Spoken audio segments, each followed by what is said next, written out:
Hello there, Salim Omar here from the Straight Talk About Small Business Success podcast, bringing you an amazing episode here. We have Donnie Boivin with us. Donnie, welcome. Hey, Salim, thanks for having me on, brother. It's been a fun kind of a get to know you conversation as we jump into this. So I think we're going to have a lot of fun with this, bud. Yeah, same here, man. So Donnie's an entrepreneur and he serves as the CEO and founder of Success Champions and Success Champion Networking. He's considered as one of the leading global minds on sales, business development, and business growth. He is described as the first person to make sales and business development relatable and human. I can't wait to hear more. Let's dive in, Donnie. So, my first question is, why do so many people, businesses fail at sales? Because they actually don't want to sell. So it's the funniest thing in the world. Most people that have left corporate America and started a company, they never thought about the idea that they were going to have to sell. They had this idea that whatever their business was, service, product, doesn't matter, that they could build a website, put out a social media post, and miraculously the business is going to show up. And now they've done that. And now they find themselves in the spot where, oh crap, now I got to go talk to people and get them interested in whatever it is your product or service is and get them to lean in and say, I want that. Their entire life has been spent dealing with really crappy salespeople that have tried to sell them stuff. So the only thing that a lot of these people know about sales is the crappy stuff that they've dealt with as a buyer. So they literally have no clue how to, one, go find people, two, get them into a conversations, get them to say, yes, I want the services, and then four, service them so damn well that they get referrals for them, which I believe is when a sale is finally closed. So for most people, the answer is go get in 100 conversations and ask 100 people who are a good fit for your company to do business with you. And if you can do that with the 100 people, you're going to figure out a sales process. But you tell a lot of people to do that, and they're like, man, I can't do that. That's greasy. I can't ask people to do business with me. But that's really the answer to figuring out how to actually sell whatever your company or business is. So, what are some tips, to sell in a better way, right? Well, first, be human. What There's some unwritten law that says you don't have to be nice to salespeople. There's some unwritten law that says, you can be rude to salespeople. So the first thing you have to do is become human. And I'll tell most people that if you're sitting across from somebody and you find yourself in a position to have a sales conversation and you're nervous, you feel awkward, everything feels out of place, tell the other person, literally tell them, hey, I've not done this sales stuff a lot, and I'm extremely nervous here. And what you're going to find is the people are going to be like, okay, well, let's walk through it. Why don't you tell me about your product? Because once you become human, it becomes a conversation versus a sales call. So I would tell people that you need to have a repertoire of business development activities. So you need to have networking. So whether that's a networking group, after hours, association, conference, trade shows, some way to go meet people that could be interested in your service, or you need to do cold outreach, cold calling, cold DMing on LinkedIn, email, direct mail, however you want to do it. Heck, door to door still works. And then you need to get into the conversations, become a human as quick as possible, find out if the person you're sitting across from is of value. Could you really serve and help them? And then ask them to do business with you. And I know that's a really simplified, aspect of the sales process, but at the end of the day, that's really all there is to it. So be human, be relatable and human, and then ask for business. I think that's that's something maybe folks are miss out on, entrepreneurs or salespeople, sales professionals, they miss out on. He's not asking, he's just waiting. And so there are people that are relatable and human, but then they're not asking for the sale. Well, it's because every doing time business. they've been asked, it's been done in such a greaseball manner that they Mm, feel like that cheesy sales guy when they ask. So I would tell your listeners that, dude, they need to think about, okay, how would somebody ask them, particularly to do business with them? How would somebody approach them and say, hey, would you like to do business together? And if they can figure out how somebody would ask them, now flip the table and use that method to ask others and keep mm, yourself human. And I also find that if they say, hey, I'm really bad about asking for the business, and they put that on the table, they'll be pretty surprised that how many people will say, well, go ahead and ask. Or they'll tell you, I'm already interested. So go ahead. Or they'll tell you, this isn't a fit for me. It's not exactly what I'm looking for. Cool. Don't worry about beating them up with objections and all that crap. If it's a fit, cool, let's get it done. If it's not a fit, cool, move on. Stay human. mm. Let's talk about referrals. How does a business get an endless stream of referrals? Is there such a thing as getting an endless stream of referrals? There is, but it's not done the traditional method. Most times, referrals were taught that you got to go sit down with somebody, have a specific conversation, and hopefully, you can get referrals for them. I want to flip that script a little bit. And referrals has always been taught by broke people. So, referrals, networking, all that came about by people who could not sell. So, they created networking. And so most networking is a bunch of broke people sitting around trying to sell each other their crap. I mean, at the end of the day, that's really what it looks like. So what we realized along the way was that referrals are very hard to actually give to another person. So let me identify what the difference is. So introductions are two people should meet, right? Really simple. Two good people go have a great conversation. A referral is two good people should go meet and there's a sales conversation expected. So it's Bob meets Sally. Sally, Bob's looking for your services and he's really excited to sit down and talk to you about possibly using your company. Right. So there's a sales conversation attached. So when you talk about getting referrals on a regular basis, the first thing you want to understand is nobody wakes up in the morning and going, oh my God, Donnie, I can't wait to give him referrals today. Or I can't wait that I can spend my entire day trying to get Salim a referral. Nobody does that.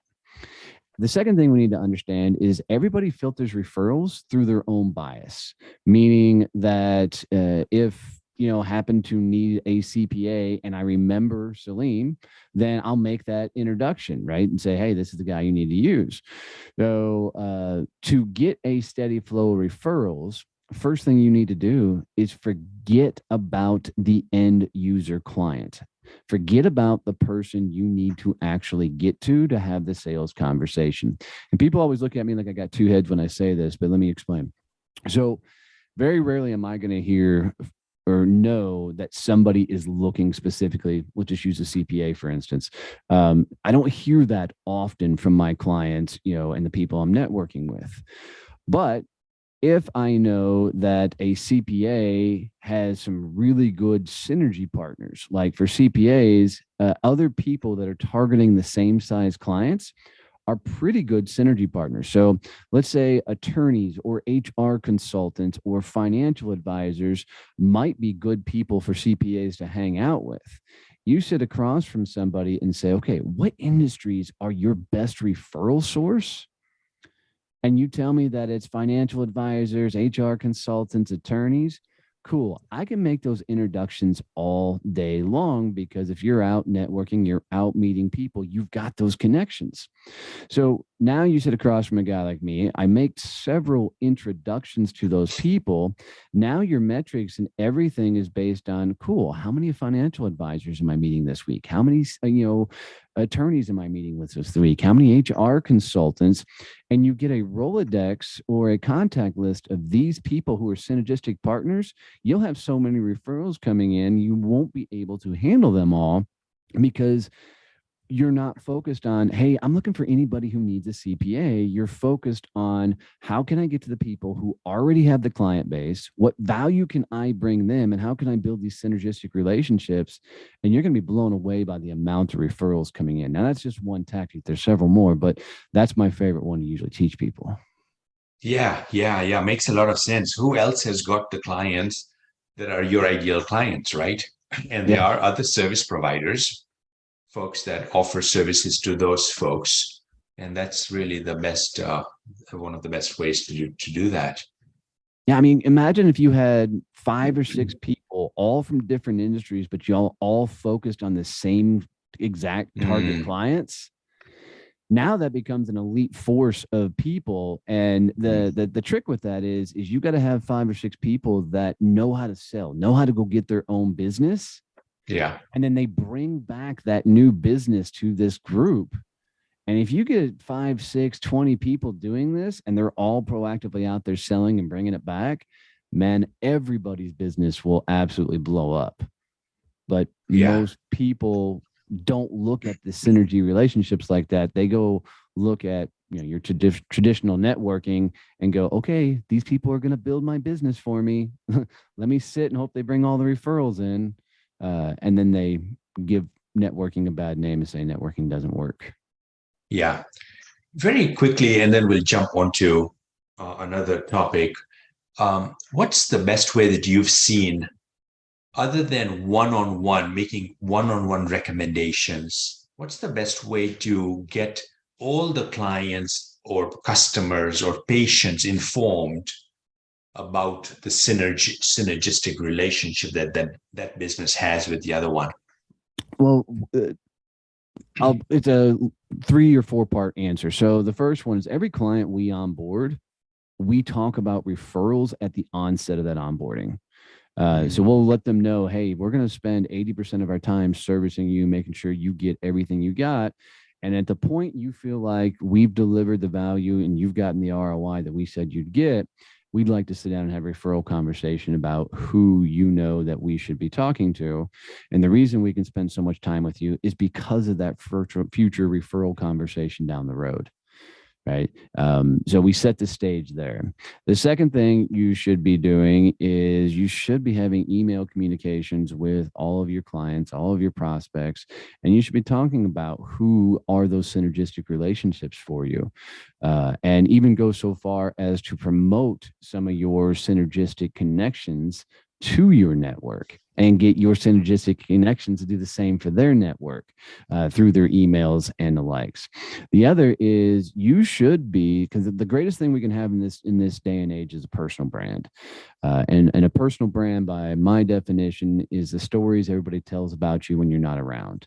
So that's your personal brand. So anybody listening should pick one social media platform, just one, and go all in on that platform and dominate and become the most known, whatever your industry is, on that platform.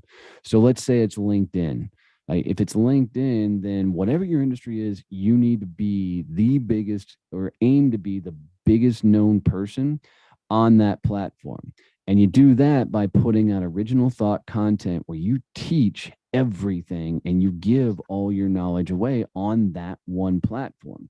If you don't want to put out content, then you better become the greatest freaking commenter on other people's posts that nobody's ever seen before, so you can actually create a community on there. If you get enough people sharing your story and talking about you, especially on social media in this day and age, you'll be blown away by the referrals that come in and how many people know specifically who you need to meet. We've seen clients go so far to identify a particular niche that's their synergy partner and launch podcast and newsletters specifically for that particular industry. So now all they're doing is talking to all those folks. And it's the same thing with your clientele. Is you've got to be building your personal brand with all your clientele along the way, and do that through your emails, your newsletters, your social posts, and any content you can constantly keep in front of them. Yeah, that's great. All right, so changing gears. how do you, it's about freedom. It's about having a lifestyle. It's, work-life balance. How do you balance running a farm and all your businesses? So I'm going to change one word. I don't believe in work-life balance. I knew you were going to do that. I knew that Yeah. because we don't believe in that. Yeah, no, it's work-life integration. And so here's what I mean, man, is it's if you need to be two different people, like home life and work life, you most likely you hate what you do, right? I mean, Mm-hmm. let's get real. If you're running a business, this business is your life. And yes, you're going to spend time. We want you to go hang out with the kids, watch the ball games, and do all that stuff. Just don't beat yourself up when you're watching little Tommy play baseball and you're thinking about the big deal that's coming up on Friday. It's all going to be part of it. So my wife doesn't, I don't want to say she doesn't care about the business, right? She does because it's our livelihood, but she doesn't care if I talk about it. And often she's one of my biggest sounding boards. So I talk to her about the business and the things that we're doing. We schedule in, and this isn't the hustle and grind mindset for all the people that come at me every time I say this kind of stuff. They're like, this is all that hustle culture. No, this is doing the work until the work's done. So let me explain it this way. I have a full working farm. We have dwarf Nigerian goats, turkeys, geese, ducks, chicken. I mean, just a whole bunch of critters out here. Every morning, I get up at 3:50 in the morning because I like to go walk the farm when nobody else is awake and do anything. It's my way to start the day and kind of clear my head. Then I go wake up the farm, right? I have to wake up that farm every morning because the goats can't take care of themselves. They can't let themselves out in the pasture. They can't feed themselves. The chickens can't let themselves out of the coop. I have to go out and do this. Each evening, I have to go put these guys away, right? They're not going to put themselves. And if I don't, predators will get them. And then we lose very valuable stock on the farm. So Mm, every day I have to do that. If you look at your business that every day there's things you have to do, then you'll realize that every day you just got to do the work until the work is done. And it's become a kind of a motto for our company is do the work until the work's done, based off the premise that farmers don't get a day off. We don't get a chance to say, yeah, I don't feel like taking care of the cows today. I don't feel like mm, taking care. We don't get that option. And your business should be the same damn way. Yeah. And anybody who's trying to get to this, oh, I just want to work a couple hours a day type thing, you really just want a part-time job that pays you stupid amount of money for doing nothing. And in truth, you can build a great business, have tremendous freedom. We go on vacations, we do all that kind of stuff. It requires a lot more effort to get somebody to watch the farm and everything, but it's all one thing. And so we turn the farm into a business, and now it's one of our businesses that we run. mm. Got it. Good. Okay, let's talk about growth, and we'll finish off with kind of our last topic. Before we finish off is what are your best growth strategies? How to scale a business? How to grow a business? How to get the top line at a higher level? Yeah, the biggest thing I see most businesses screw up, and I get hate on this one as well, is they are so not niche down enough that it's going to be impossible to scale. And what we found is I want to try and explain niche from a different perspective, because everybody says niche because it'll help you with your marketing copy and all that crap. The point of niching is learning how to actually build your business. So this, if you can get down to a super micro niche, like if you think your niche is small enough, go one step smaller. And the best way I can explain this is if you look at somebody like Amazon. Amazon started off as a book company. They sold one thing, books. They built the systems, they built the processes, they built the engine on selling books.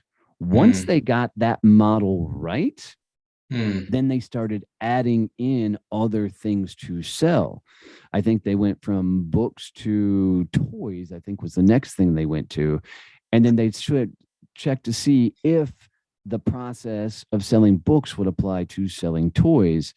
And what they did is every time they got the segment right, the niche right, then they would add in the next niche.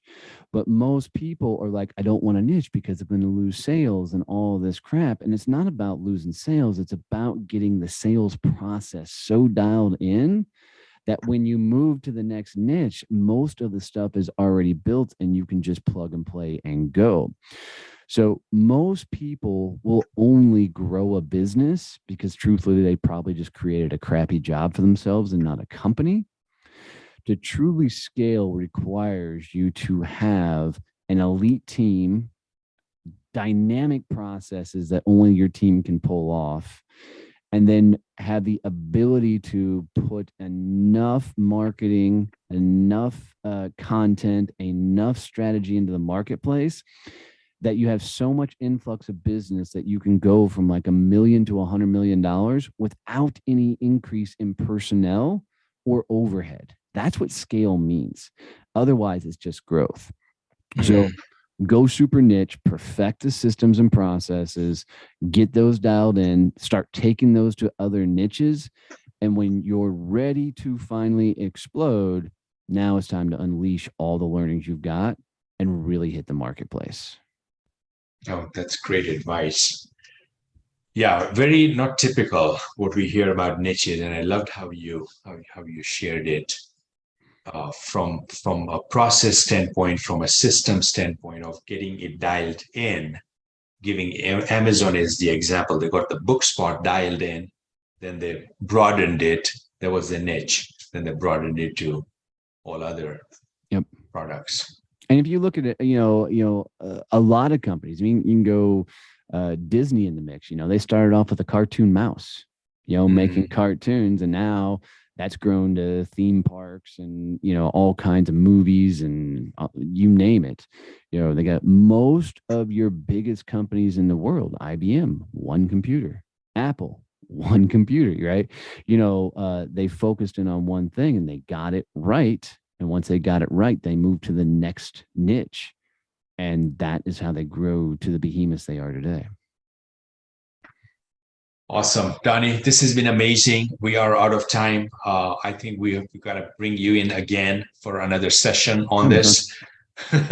What's the best way for folks to learn more about you or to connect with you? Yeah, absolutely. So guys, if you're listening this far and you got any value out of this, do Salim a great honor and share this episode out with one person. Having my own podcast, man, I can tell you the toughest thing in the world is growing your audience. So if you can just share this out for him, one person, it'd mean the damn world to him. If you want to get in touch with me, just text the word success to 817-318-6030. And we'll send you over a video of how to create an endless stream of referrals coming into your business. So just text the word success to 817-318-6030, and we'll get that right over to you. Easy enough to connect with you. Awesome, Donnie. Thank you so much. You take care, man. My honor, brother. Thank you.